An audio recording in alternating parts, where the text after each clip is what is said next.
चलो मीट तो लियाइए गे, ये कढ़ाई में फ्राई हो या महुआ मीठा चली। So hello guys, welcome back to my YouTube channel Jayprakash Kumar Prajapati. आज हम लोग बात करेंगे दिलीप वाइन्स का एक कॉमेडी वीडियो होली का आया है जिसका नाम है ससुराली के होली। तो आइए इस वीडियो को पूरा देखते हैं, बहुत ही मस्त वीडियो है।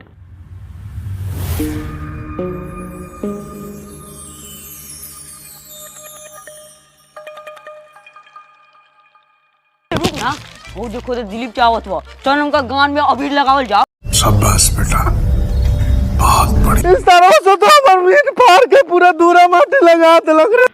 जाए तो भैया लइका सब रलख है, बुरा ना माना, होली बा। ये दीपिका आज बा होली, मरियावा का बंदूक से रंग वाला गोली। हाँ मारा गोली, ओकर बाप बंद कर दी तोहर बोली।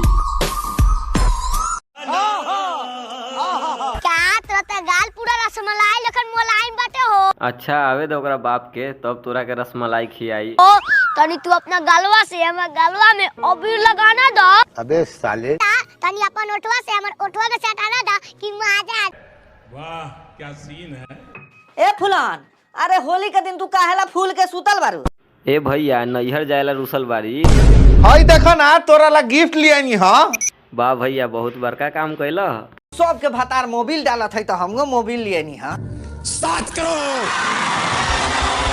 बेटा तोरा रंग अबीर ना जुलो तो ये मोबाइल लेके जाए तो भौजी डलवा लो मोबिले, सब लोग के भता डालत है, चलते इनकरो मन कैलक है। लेके जैतो तो तोरा खूने से होली खेलती हम।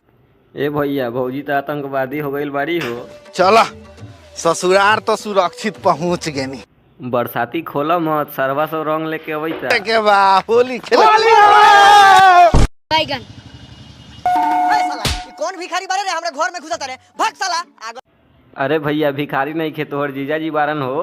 अरे साला हमरा के मारत काहे बारे रे? हम चोर चोर थोड़े बानी, खाली हमर मुंह में तंका चोर लेखा बा। होली में ससुरारी आई बत ऐसा ही होई भैया। हमर बेटा अनु गेल बगो, हम तोर पापा बानी नु। पापा तोरे लखन सुगर मुंह वाला हमर पापा बाटे का रे। बताओ भैया, अब तो तोरा के तोहर बेटो नहीं खे पहचाना। तोर भतार बानी नु। तोहर मुँह ऐसा लगता कि तोहर मेहरारू तोरा के ना पहचानी भैया, देख लिया।